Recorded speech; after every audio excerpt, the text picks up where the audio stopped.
Hello and welcome to the Nexus. Today we're having a look at the Star Trek Starship Collection special issue, the Vulcan lander from First Contact. The box is humongous, as you can see. It's massive.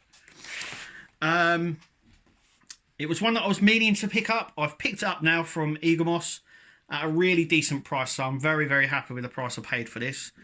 But it's from First Contact. It's the lander from a Vulcan lander, basically, from First Contact. It's really nice. I know a lot of fans were asking for this. We've got it. It's here. So, without further ado, let's take a closer look at everything.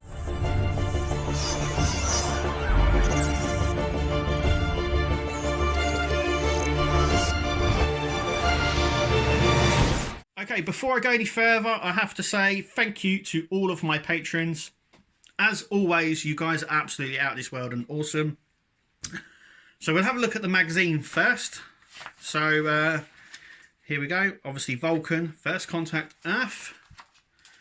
Yep, so we've got a lot of in-universe information here.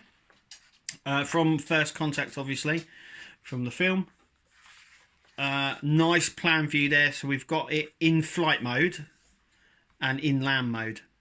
I think this is part of a ship, really. I don't think they're travelling in us. I think this is like a drop ship that they use. And then we come on to the designing of the lander as well, and the inspirations that they've gone from other Vulcan ships. Also, you've got to think that this was designed before Star Trek Enterprise. So a lot of the colouring, they moved that over to Enterprise for the colouring of the Vulcan ships. But as you can see, they go through how it was going to land and how it was going to come in and stuff. Once again, it was a physical model as well, so it wasn't sort of CGI. Some parts were, I think, but the finished model, I think, was an actual... They actually built the section where the Vulcan comes out now on the soundstage, which is cool. And we see it there as it's coming down. So there's a lot of information there on design aspects. So let's take a look at the model. Okay, so here it is. I'm a little bit disappointed in it, I have to say. It does have a stand, which I know, and it can stand on its own, like so. So you can have it on the stand as well, which just clicks in really nicely, actually.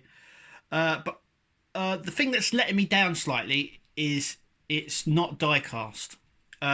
It's all plastic, the whole thing. I don't think there's any die cast in this at all. If there is, it's minimum. In fact, I think these sections here are die cast, but it's so thin. It's just very light, very light. So do you know what? Overall, though, I do like it. I probably won't have it on the display.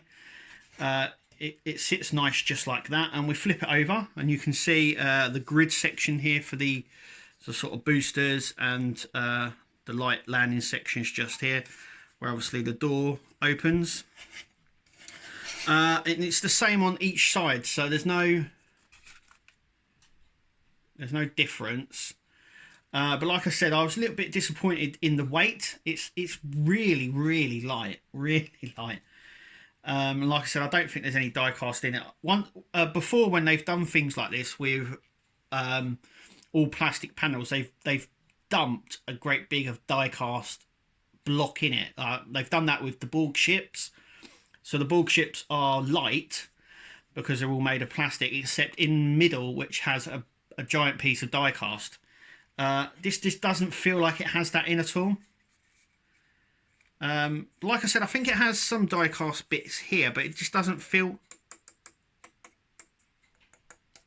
I mean, it's all hollow plastic. That's the only downside to it. It's a nice addition to the collection, I've got to say. Fits in really well with your Vulcans, the Vulcan ships from Enterprise and stuff like that. It's got the same sort of red colour into it, which is really cool.